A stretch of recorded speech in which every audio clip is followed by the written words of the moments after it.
రైతు భరోసాలో కోత పెట్టేందుకు నేను అడిగిన ఇయ్యాల ఉద్యోగస్తులకు నేను రైతు బంధు అని ఎలక్షన్ ముందే చెప్పలే. ఉద్యోగస్తులు వాళ్ళ తల్లిదండ్రి వ్యవసాయదారులు అయితే ఆ ఉద్యోగస్తుడు వ్యవసాయ కుటుంబం నుంచి వస్తే సాయంత్రం పూట ఉద్యోగం అయిన తర్వాత పోయి వ్యవసాయం చేయడా? మరి ఆయనకు భూమితో ఉన్న కనెక్షన్ ఎందుకు కట్ చేస్తున్నావు? ఆయనను రైతుకు ఎందుకు గుర్తిస్తలేవు అని అడిగినా సమాధానం చెప్పలేదు. అదేవిధంగా పాన్ కార్డు కింద పెడితే ఇవాళ దాదాపు 1,30,00,000 పాన్ కార్డులు ఉన్నాయి తెలంగాణలో.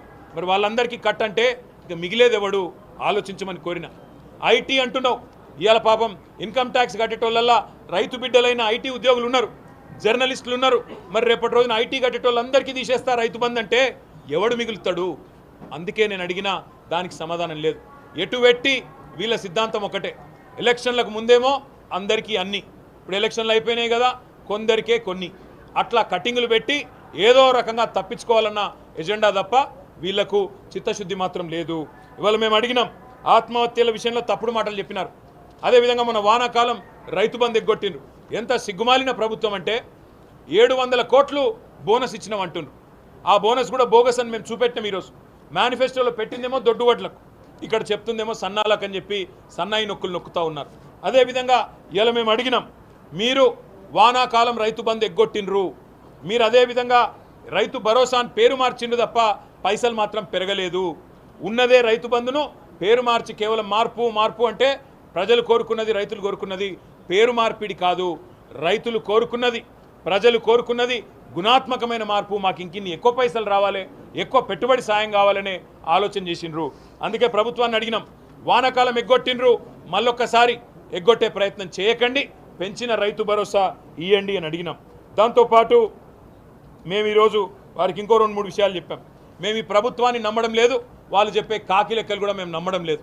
22,000 కోట్ల రూపాయలు దారి మళ్ళినాయి, దుర్వినియోగం జరిగిందని చెప్పి ఆయన చెప్తా ఉన్నాడు ఇవాళ రేవంత్ రెడ్డి. ఆయన మాటలు నేను కాదు కదా, రాష్ట్రంలో ఎవరు నమ్మతలేడు ఇవాళ. ఎందుకంటే పచ్చి అబద్ధాలకు ఆలంబనగా చేసుకుని బతికే వ్యక్తి. అందుకే చేసిన అరకొర రుణమాఫీని ఇవాళ ఏదో డబ్బా కొట్టుకొని నేను ఎవరు చేసినా అని చెప్పుకున్నాడు. కానీ ఇవాళ మొత్తానికి పూర్తి స్థాయిలో ఆనాడు కేసీఆర్ గారు చెప్పినట్టుగానే రైతు బంధుకు రామ్ అవుతుంది, నేను ముందే చెప్తున్నా కాంగ్రెస్ పార్టీ కోటేస్తా అని చెప్పి కేసీఆర్ గారు ఏదైతే చెప్పిండో ఇలా అది వాస్తవమైంది. 12 నెలలు రైతు బంధు ఎండబెట్టి 12 రోజుల్లో ఇచ్చినామని చెప్పి చెప్పుకునే ఒక సిగ్గుమాలిన ప్రయత్నం చేస్తున్నారు. సన్నాలకు 700 కోట్ల బోనస్ ఇచ్చినామని చెప్తున్నారు. కానీ 7,500 కోట్లు ఎగ్గొట్టిండ్రు రైతు బంధు అనే మాట మాత్రం వానాకాలం రైతు బంధు చెప్తలేరు. ఎగ్గొట్టింది కేవలం వానాకాలం మాత్రమే కాదు, ఇప్పుడే ప్రభుత్వానికి చెప్పినాం, రైతు భరోసా అని పేరు మార్చినావు కాబట్టి ఈ సంవత్సర కాలంలో 70 లక్షల రైతు కుటుంబాలకు నీ ప్రభుత్వం బాకీ ఉన్న మొత్తం 26,775 కోట్లు. ఎందుకంటే నువ్వే చెప్పినావు ఎకరానికి 5,000 కేసీఆర్ ఇస్తుండు, నేను 7,500 ఇస్తా అని చెప్పినావు. కేసీఆర్ ముష్టేస్తున్నాడు అని చెప్పి ఆనాడు ఎటకారపు మాటలు మాట్లాడినావు. అందుకే ఇవాళ అడుగుతా ఉన్నాం, నీ ప్రభుత్వం రాష్ట్రంలోని రైతులందరికీ కేవలం రైతు భరోసా విషయంలోనే 26,775 కోట్లు బాకీ ఉన్నారు. అదేవిధంగా మీరు ఈరోజు ఏదైతే అరకొర రుణమాఫీ చేసినా అని చెప్తున్నారో అందులో కూడా మరొక 20,000 కోట్లు రుణమాఫీ కూడా బాకీ ఉన్నది. దాంతోపాటు ఇంకొక మాట కూడా నేను మీకు చెప్పాలి. ఇవాళ ఎంత అన్యాయం అంటే ఈ ప్రభుత్వం మాటలు మేము నమ్మమనే మాట ఊరికే అనట్లేదు. నేను 22,000 కోట్లు ఏదో దారి మళ్ళినాయి, ఏదో తప్పు జరిగింది అని ఒక వాతావరణం కల్పించి రేపు పత్రికల్లో దాన్నే తాటికాయంత అక్షరాలతోని వచ్చేటట్టు మీడియా మేనేజ్మెంట్ చేసి, హెడ్లైన్ మేనేజ్మెంట్ చేసి, మరి రైతు బంధు డబ్బులన్నీ ఖరాబ్ అవుతున్నాయి కదా, ఇన్ని రోజులు కేసీఆర్ ఖరాబ్ చేసిండు కదా అనే ఒక అభిప్రాయాన్ని కలిగే విధంగా చేసి కటింగు పెట్టే ఆలోచనలో భాగంగా ఈ కార్యక్రమం అంతా జరుగుతున్నది.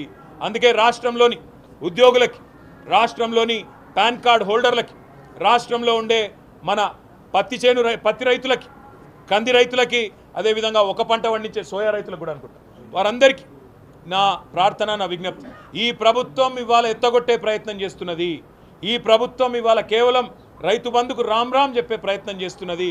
మనం ఖచ్చితంగా అవసరమైతే అందరం కూడా ఈ ప్రభుత్వం మీద ఎక్కడికక్కడ మీ గౌరవ ఎమ్మెల్యేలు ఉంటే వారిని, ఎమ్మెల్సీలు ఉంటే వారిని, మీ స్థానిక ప్రజాప్రతినిధుల్ని రేపు స్థానిక సంస్థల ఎన్నికల్లో కూడా నిలదీయండి, అడగండి. సంక్రాంతి తర్వాత అంటున్నారు, ఇప్పుడు మరి ఏ సంక్రాంతో చెప్తలేరు. అది 24 సంక్రాంతి, 25 సంక్రాంతి, ఎందుకంటే రుణమాఫీ కూడా గిట్లే చెప్పారు. డిసెంబర్ 9 సంతకం అన్నారు, మళ్ళీ తర్వాత మర్చిపోయినరు. 2 డిసెంబర్ 9 దాటినాయి, రుణమాఫీ కూడా కాలే. అందుకే మేము రైతు సోదరులందరికీ విజ్ఞప్తి చేస్తూ ఉన్నాం, 10 ఏళ్ళు ఎట్లుండే తెలంగాణ వ్యవసాయం మీ కండ్ల ముంగటుంది. గత సంవత్సరంగా ఎంత క్షోభ పెడుతున్నది కాంగ్రెస్ ప్రభుత్వం మీ కండ్ల ముందుంది. అందుకే స్థానిక సంస్థల్లో తప్పకుండా వీళ్ళకు బుద్ధి చెప్పే విధంగా మీరు తీర్పునివ్వండి. ఇంటింటికి ఓట్లకు వచ్చే కాంగ్రెస్ నాయకులను నిలదీయండి. రైతు భరోసా అన్నారు, 10,000 కాదు 15,000 అన్నారు. ఏవి కొడక అని అడగండి. ఎక్కడ బాయ్ నీ రుణమాఫీ అని అడగండి. ఎందుకు పెడుతున్నారు కట్టింగ్లను అడగండి. ఏమైనా నీ 6 గ్యారంటీలను అడగండి, నిలదీయండి. ఖచ్చితంగా ఎక్కడికక్కడ కాంగ్రెస్ నాయకులను గల్లాబట్టి అడగండి అవసరమైతే. ఎందుకంటే అధికారం ఇచ్చింది మీరు, అధికారం ఇచ్చింది రైతులు. కాబట్టి తప్పకుండా గల్లాబట్టి అడిగే అధికారం మీకున్నది. ఇక చివరిగా నేను చెప్పేది ఒకటే, ఈ దివాలా కోరు ముఖ్యమంత్రికి చాలా అడ్డగోలు మాటలు మాట్లాడిండు కేసీఆర్ గారి గురించి, మా పార్టీ గురించి. ఈ చిల్లర మాటలు ఎందుకు మాట్లాడుతుండో మాకు తెలుసు. ఆయనకు పాపం బర్దాష్ అయితలేదు. బీఆర్ఎస్ పార్టీ ఈరోజు రాష్ట్ర